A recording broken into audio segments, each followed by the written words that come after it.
मैं Pawan Kumar, welder train instructor from ECL Safari private ITI। आज हम लोग वेल्डिंग इंस्पेक्शन के बारे में पढ़ेंगे। जस्ट इससे पहले हम लोग वेल्डिंग के बारे में पढ़े थे कि वेल्डिंग क्या होता है और कितने प्रकार का होता है।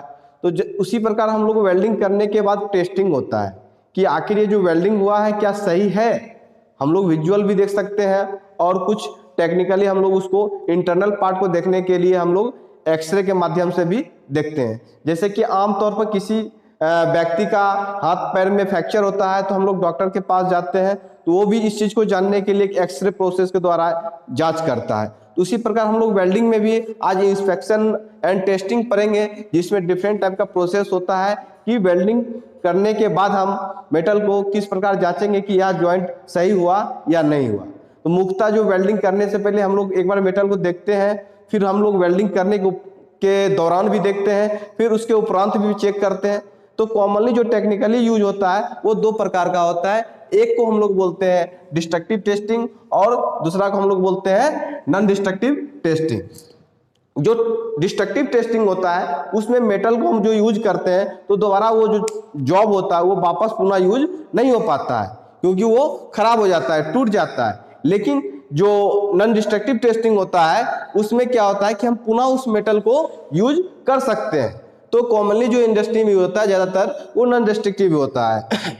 जैसे हम लोग इसमें डिफरेंट टाइप के प्रोसेस से मेटल को टेस्ट करते हैं, जैसे टेंसाइल टेस्ट होता है, बेंड टेस्ट होता है, इंपैक्ट टेस्ट होता है, फटीग टेस्ट होता है। उसी प्रकार हम लोग का जो नॉन डिस्ट्रक्टिव टेस्टिंग होता है उसमें भी डिफरेंट टाइप का प्रोसेस हम लोग मेटल को चेक करते हैं। जैसे रेडियोग्राफी, जो आमतौर पे क्या होता है एक्सरे जिसको बोलते हैं, एक्सरे के द्वारा हम मेटल को जो ज्वाइंट किए हैं वो अंदर किसी तरह का डिफेक्ट तो नहीं है, कोई पिन होल तो नहीं है, इस जितने भी डिफेक्ट होगा वो मुझे एक टेस्ट के द्वारा मिल जाएगा। उसी तरह होता है मैग्नेटिक इंस्पेक्शन, जिसमें मैग्नेटिक कण के द्वारा क्या होता है एक जगह पे यदि किसी तरह का क्रैक होता है वो जानकारी मिल जाता है। उसी प्रकार एक होता है विजुअल इंस्पेक्शन, जिसके द्वारा हम मेटल को देख सकते हैं, सरफेस को देख के पता कर सकते हैं इसमें क्रैक है या टूटा हुआ है। इस चीज को हम लोग विजुअल देख के भी पता कर सकते हैं। इंटरनल देखना हो तो हम लोग एक्सरे के द्वारा देखते हैं। उस तरह हम लोग कुछ टेस्ट होता है साउंड के द्वारा, जैसे कि स्टेथोस्कोप के द्वारा हम लोग जो है मेटल का साउंड को पकड़ के पता कर सकते हैं कि इसमें किस प्रकार का डिफेक्ट हुआ है। तो आज हम लोग जो जाने हैं डिस्ट्रक्टिव और नॉन डिस्ट्रक्टिव के बारे में, और हम नेक्स्ट वीडियो जो होगा उसमें और डिटेल्स में इसके बारे में बताएंगे। तब तक के लिए धन्यवाद।